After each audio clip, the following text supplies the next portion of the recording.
माझे नाव विनायक गणेश नवगरे आहे. मी माणसाच्या भूमिकेत आहे. नमस्कार, माझे नाव नागेश रामकृष्ण नवगरे आहे. माणसाच्या भूमिकेत आहे. नमस्कार, माझे नाव एकलव्य विजय घोडे आहे. मी बाबाच्या भूमिकेत आहे. नमस्कार, माझे नाव प्रणाली मंगेश आहे. मी दुकानदाराच्या भूमिकेत आहे. नमस्कार, माझे नाव स्नेहल गणेश नवगरे आहे. मी आईच्या भूमिकेत आहे. नमस्कार, माझे नाव ईश्वरी गणेश नवगरे आहे. नमस्कार, माझे नाव शिवानी संदीप नवगरे आहे. मी शिवानीच्या भूमिकेत आहे. कुंदापूर जवळच्या उमराच्या वाडीत शिवानी राहायची. 8-9 वर्षाची शिवानी होती. भारी चतुर, शाळा, घर, शेत व बाजार येथील सर्व मुले माणसे सगळेच तिच्यावर खुश असायचे. रविवारी कुंदापूरचा आठवडी बाजार भरायचा.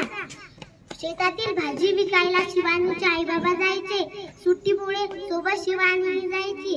शिवानी आई बाबांना हिशोबात मदत करायची आणि मधून मधून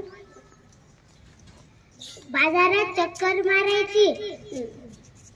भजी किंवा भेळ खाणे हा तिचा आवडता उद्योग. एका रविवारी अशीच फिरत फिरत ती बाजारातल्या मिठाईच्या दुकानापाशी आली. मिठाई पाहत ती सहज उभी होती. हलवाई तिच्याकडे पाहत होता.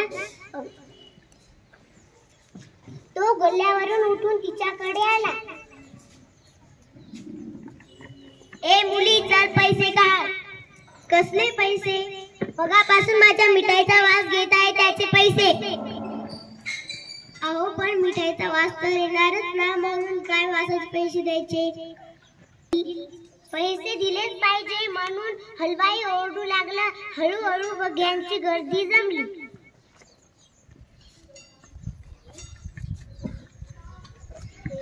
काय माणूस आहे हा?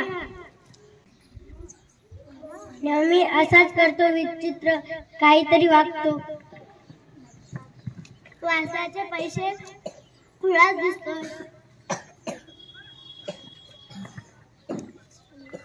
शिवानीला काहीतरी सुचले.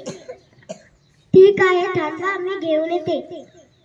असे म्हणून ती गर्दीतून वाट काढत ती आई बाबाकडे गेली. आई, भाजी विकून आलेला चिल्लर पैशांचा डब्बा दे ग मला. का ग, काय झालं? कशाला पाहिजे? आई, ती एक गंमत आहे, तू पण चल.